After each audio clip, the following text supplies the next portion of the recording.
रामकृष्ण हर. नर्मदे हर. आज आलेला अनुभव माझा सकाळचा.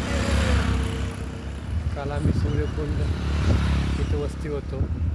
तिथे एक महाराज होते, पूर्ण मौन व्रत आहे त्यांचं, आणि रामकथा पाठण चालू होतं त्यांचं. मोठं रामायण त्याचे वाचन चालू, बोलत नाहीत ते.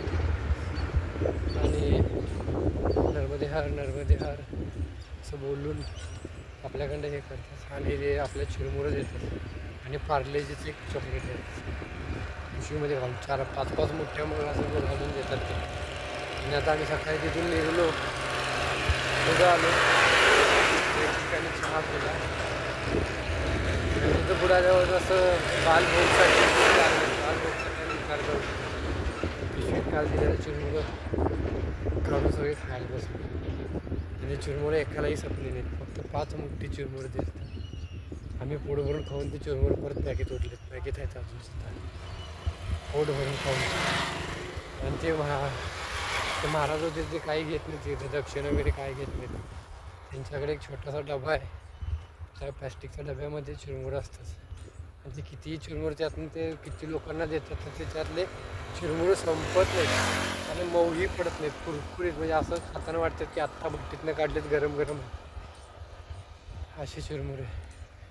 आता मला भूक लागलेली, त्या टायमाला आम्ही खाल्लो पोट भरून, आणि परत चिरमुरे राहिले त्यामध्ये. हा आज आलेला अनुभव आहे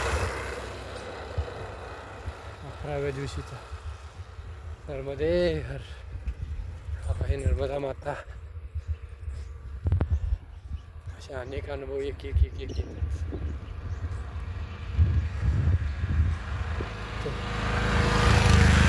अनुभव असेल आता तर मनापासून नक्की करा. कमेंटमध्ये नर्मदा माता की जय, हर हर महादेव असं लिहा. नर्मदा मातेची, शिवशंकरांची, सर्व देवांची, सर्व देव एकच आहे, यांची भक्ती मनापासून करा, नक्कीच तुम्हाला अनुभव येतील. नर्मदे हर. हर हर महादेव. छत्रपती शिवाजी महाराज की जय. धर्मवीर संभाजी महाराज की जय. राजमाता जिजाऊ की जय.